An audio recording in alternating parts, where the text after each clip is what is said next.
코로나 이후 심각해진 학습 결손 문제가 공식적으로 확인됐습니다. 지난해 학업 성취도 평가 결과인데요. 고등학생 기초학력 미달 비율은 역대 최대를 기록했고 지역 간 학습 격차도 더 벌어졌습니다. 진태희 기자입니다. 우려했던 학력 저하 문제가 통계로 확인됐습니다.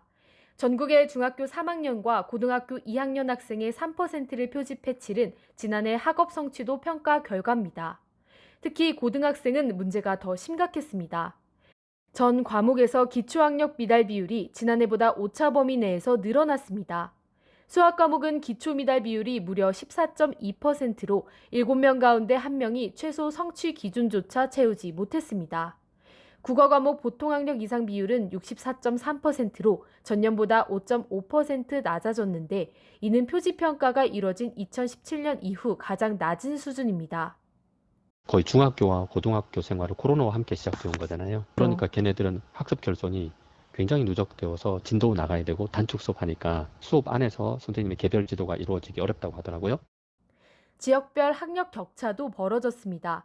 읍면 지역과 대도시 학생의 평가 결과를 비교했더니 모든 과목에서 대도시 학생들의 점수가 10% 이상 높게 나타났습니다. 특히 수학은 보통학력 이상이 중3은 18.8%, 고2는 12.9%로 큰 차이를 보였습니다. 수학이나 과학의 경우에는 교육 과정 내용이 계열성이 높고 이 수준에 따라서 연속성이 있기 때문에 한번 학습의 결손이 생기면 이후의 학습에도 굉장히 큰 영향을 미치게 됩니다.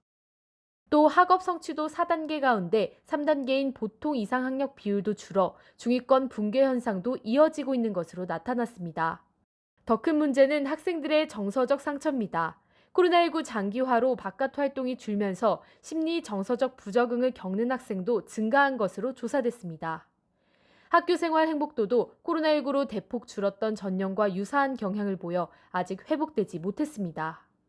교육부는 코로나19 이후 학습 결손 문제를 해결하기 위해 기초학력 보장 종합계획과 교육 결손 해소를 위한 중장기 이행 방안을 마련하겠다고 밝혔습니다.